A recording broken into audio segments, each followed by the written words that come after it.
What do you mean, you people? What do you mean, you people? I know Kung Fu. Show me. I am a peacock! You gotta let me fly!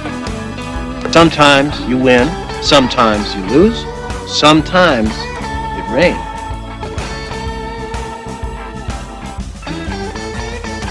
It's the Al Travis Show. We've got her in here. Love having her. Life with Katie. How are you doing, Katie?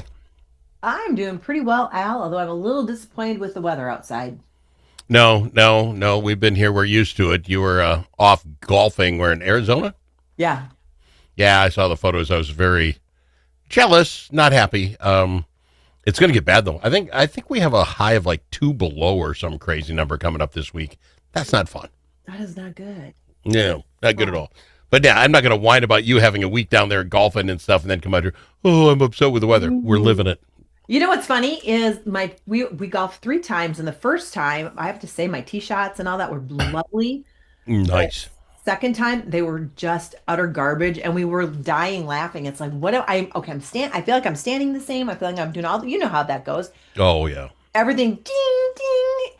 And then halfway through the third round, no more than like 3/4 of the way through the third round, my brother-in-law goes, you know what? He goes, it looks like you're doing all the things. Wait a minute. What, just do this. I'm like, okay. Pew! Beautiful.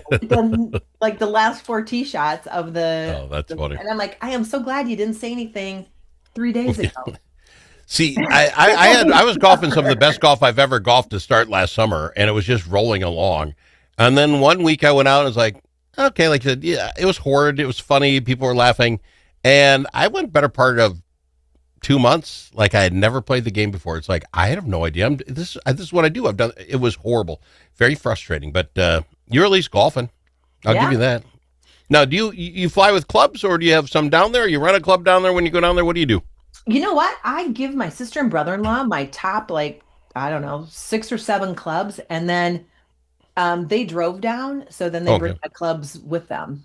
Oh, okay. Well, that's fair. I That's just get them back whenever. I suppose at Christmas.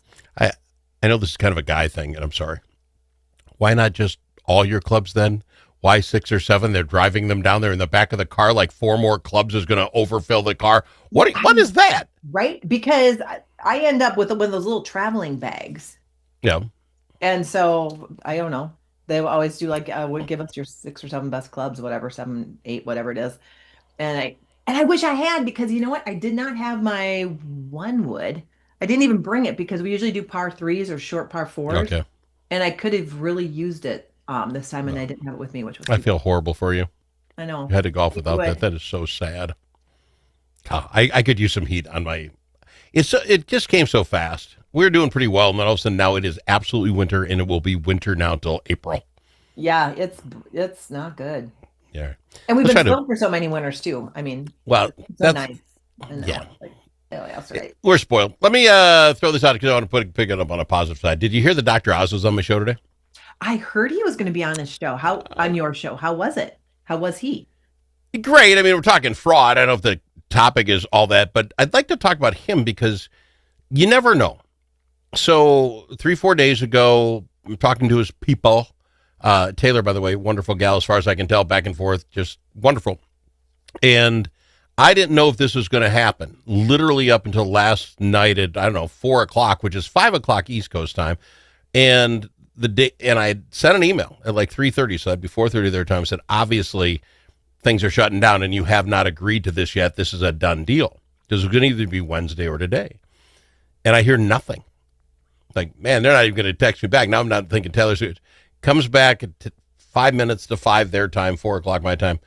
It's all there. It's booked. You're good. Sorry for that. I said, you didn't do anything wrong. It's just things in Washington. I'm like, great.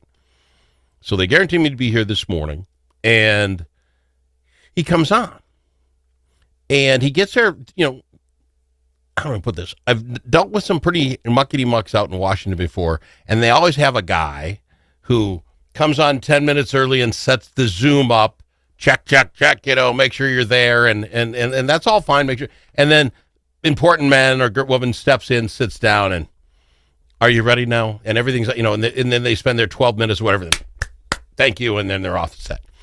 Oz shows up from his living room. Ah, that's awesome. Well, or maybe as a dad, I don't know. He's got a bookcase behind him and that sort of thing, and he just got his jacket on. And my wife, who knew he was coming on because I happened to mention it last night, wanted to see him, so she was in the studio. And she says, all right, if I say hi. I said, Doc, do you care if I meet my wife? I'd love to. She says, hi, I'd love to. You know, she's probably not so much because he's a CMS guy, but because he's Dr. Oz from Oprah Winfrey and on his own Dr. You know, famous guy. Very nice. She said, hi, you know, that sort of thing. And then we're ready to get going. I'm telling how the thing works. And he kind of stops me. He goes, how's my background? Does that look right to you? And I'm like, well, there's some red tubes or something over your head, and it is a little distracting. Now, again, people would take care of this for most people, but Oz is in his den. Oh, and he jumps up, he grabs, he goes, they're candies I brought back for my grandkids, and I just set them there last night. And he's showing me flipping candy, and I'm like, this guy is so not caring he's going to be on my show. You know what I mean? He's done national TV. He could care less coming on the show. Just a super guy. End of the program. Said, thanks for coming on. I goes, yeah, be sure to tell your beautiful wife, thanks for having me. And I'm like, oh, my God, he's smooth. Just smooth and a nice guy. I think I could have cigars with him in a minute. Now, he's Dr. Oz, and I presume we'd have a long conversation about what that does to my health. But I really enjoyed him. Well, he brought candy home for his grandkids, so there's hope. That's a good point. We had two cigars, I guess, down in Arizona. Around? Yeah, my sister and I would share. We shared one twice on a round, a little one, and then we were at a bar that was having cigar night, so we had a cigar at a outdoor. You're trying to make me cry. That sharing cigar thing is an interesting deal. I should not share this story because you might hear about it. So a friend of mine, always trying different cigars, and that's wonderful for him. I have no problem. I have some that I really like, and that's what I smoke. Will be on the golf course and just chugging on this thing. And what are you smoking, Alice? It's the same thing. You want to try mine? And he'll hand that thing over, and it's almost a child's pacifier with spittle. You know, I'm like, no, good God, good. No. He's never figured it out that never once have I tried to puff off one of his cigar because it's, I can't do that. So I'm glad you have the ability to smoke another woman's cigar. Sorry, is that bad of me? Slobber all over it. Maybe that's the difference. Well, it's just you'll like this. I'm like, no, I would rather choke on my own tongue. Anyway, so had a story I wanted to ask you about. Oh, excellent. Have you? Because your kids are older, but my kids knew about it. Have you heard the 6-7 thing? Yeah. That if the number 6-7 comes up, the world goes nuts. 6-7, 6, yeah. And no one seems to understand exactly what that's supposed to mean, right? Right. I'm thinking TikTok thing. It's probably better than when they were licking Tide Pods or whatever, or eating Tide. I mean, okay, you want to look stupid for 2 seconds? Go ahead. I don't care. But this is how out of hand it got. Story today: In-N-Out Burgers have now taken off the number 67 order on their menu because mass groups were coming in just to order the 6-7, and it forced the company to get rid of that burger bag. I don't know what the world sees. That's how bad this got. And they have to change their menu because it was driving their own staff crazy. Again, it might have been driving staff crazy, but it was increasing sales where people come in. They had groups of people coming in and ordering that. Were they ordering it, making fun and dodging? I have no idea. But now, I'm a big fan of Gordon Ramsay and of what's the guy from the restaurant rescue thing? John Tapper. You should not have 67 menu items on your menu. What is the 67th version of a burger that you can make? I know. I wondered that too when you said that. I thought, what? Except then, and I was going to ponder that question, but then it occurred to me that I love. Oh, we're gonna. This last time we sat and talked grocery stores. This time we're gonna talk fast food. I love me a Jersey Mike's number 56. They have that many too? They don't have that many sandwiches, but for some reason, their hot ones that they do on the grill are 50. In the 50s. And 56 is delicious in a bowl with lettuce Add tomato, please. Thanks so much. Delicious. And if you'd like to sponsor the show, Jersey Mike's, feel free to give us a call. I just don't eat out enough. There's a local establishment here in town, Cedar Inn. It's actually a drive-in, the old-fashioned ones where people would come out with roller skates. They were doing that till a couple of years ago, but they still have that outdoor menu when you park your car thing. And it's a king and the queen size burgers. I mean, obviously size makes everything. They're fantastic. And I should share this story because there's a lot of great restaurants in the world, but I'm just going Cedar Inn for now. So Cedar Inn, I call in an order. They start taking call-in orders. We're going to fly in, and so we call in, and he goes, well, whatever, queen basket and a king basket for the wife and I. And I said, I want that king basket made with love. I'm just giving whoever's on the phone a hard time. The owner hears this gal taking that order. And so we show up 10 minutes later, whatever, get our food. And on my burger, made with love for Al, they flip and sign the thing. And I'm like, how would you know? I saw the owner ways back. He goes, I overheard you do it. We're going to, of course, you do crap like that. I'm a burger guy for life there. It makes a difference. Service, that's all. Anyway, that's all I got. I just couldn't believe there were 67 burgers. I couldn't think of 67 ways of making a hamburger. No. Raw, semi-raw, really, really raw. I mean, you got to do 67 somehow. And I just wanted to say 67 as many times as possible. See how many people are driving in their car and their kids are going nuts right now. They're going off the road. Yeah. Call me if some of your kids just did that because I was using that number all day. Got to go to break. I've got her. Love having her. It's Katie on the Al Travis Show. I stand with veterans, and today I'm asking you to support Bravo Zulu House, America's first all-military sober home helping veterans with PTSD right here in Minnesota. This holiday season, help save the life of a veteran from the cycle of hell created by PTSD and addiction. Become a member of Team Shield, a community of monthly donors protecting those veterans who have protected us. Give now at bravozuluhouse.org.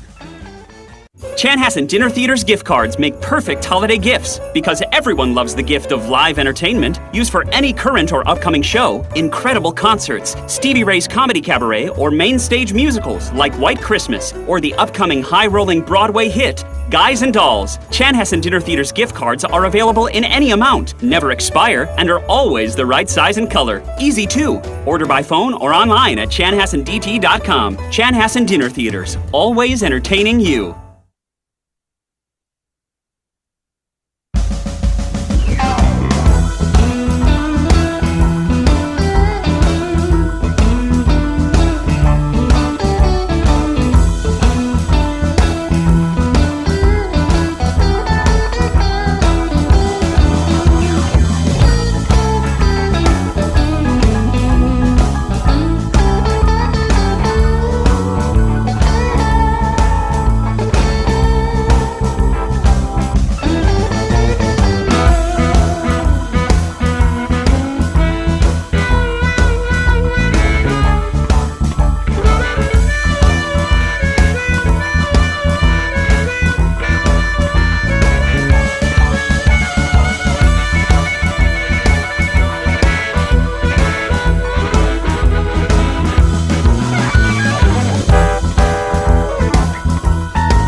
kidding me? You know that comment you said to the radio? The thing that we got wrong? Clearly, Brussels sprouts are the worst vegetable. Call us and let the world know your thoughts. 855-257-7469. That's 855-ALS Show. We've got her, Katie, with Life with Katie. Katie, if you were to assess your motherliness and how you mothered, you a softie, you a pretty hard-nosed. I mean, I know for as a dad, I was just lay it out there. We're not playing this game or that game. What would you say you were?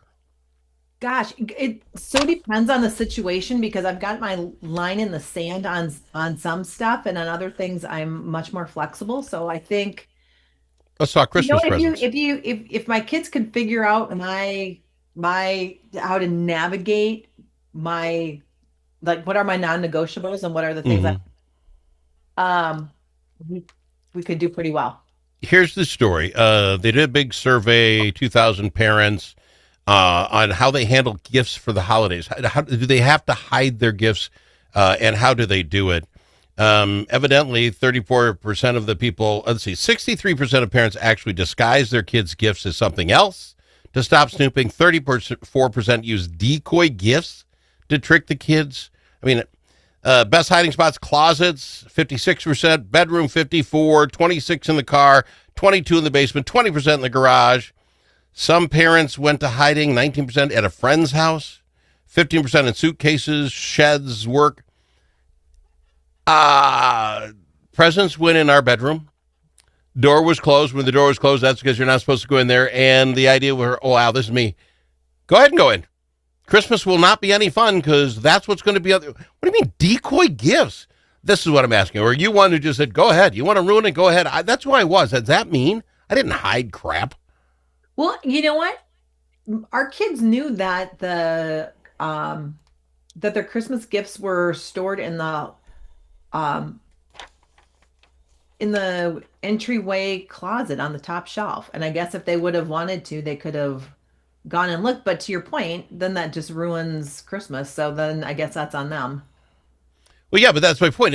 This can't even be a true story. 2,000 millennials and 56 of them are playing hide and seek with their kids and not just saying no. Of course they are. Of course they are.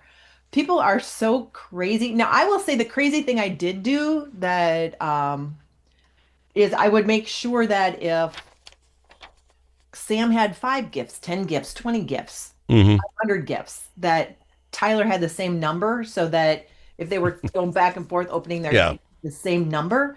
Now, sometimes that meant one person had 2 things wrapped in a package. Yeah. I wanted to try and keep it. Yeah, which would be hard because, Tyler would be like, I want a new Xbox. And it's like, oh, okay. Yeah, that's a lot of presents. Then there was, No, I get it. I guess I'm just I just can't believe people are that weak at raising their kids. Because here's the other thing, and I'll just, with our last couple of minutes, the Secretary of Transportation, Duffy or whatever, came out and wants to spend $10 billion or $1 billion making places for kids to play at the airport, play areas at the airport and chin-up bars or whatever. I can't think of a worse thing in the world than to put in some bouncy play thing for kids at the airport. And what I mean by that is, so you've been to McDonald's, right? And they had the play areas. Yeah. And some kids in the ball area, and then their parents, time to go, Johnny. No, I'm playing with little Johnny. I got a new friend. And they won't leave the ball area. And, of course, you're too big to go in the ball area to get your kids. So you're literally just hearing this parent try to discuss the kid out. Let's say Katie's on her way to a golf trip, and the pilot says, we'll be with you in a minute, but little Johnny won't come out of the flip and play area, and we're going to wait the plane. You know what I'm saying? Well, that cannot be good. Johnny's not on the plane, and that's okay by me, because yesterday, the whole way home, there was a little kid crying about 3 rows back, and it was like, oh my God, get up and walk back and forth in the aisle. Yeah, and jiggle the kid, make him burp, do something. Yeah, it's like, come on. So yeah, good news if Johnny's stuck in the ball pit. I remember when Sam, oh my gosh, I was so pregnant with Tyler, and we went to McDonald's. And Sam was up in the thing, and she wouldn't come down, and and I had to crawl up that thing after her, and it was like, are you kidding me right now? Now do that with 200 people in a plane waiting for you and Sam to get out of. they don't even want to look to see what the problems could be with what they're talking about. Chin-up bars, go ahead, and they'll never be used. I mean, I'm not stopping at the airport to do chin-ups. Yeah, no one's doing that. Hey, I got to go. I'm out of time. Oh, I appreciate you, Katie. We'll do it again next week. why not? All right. It's Life with Katie on the Al Travis Show.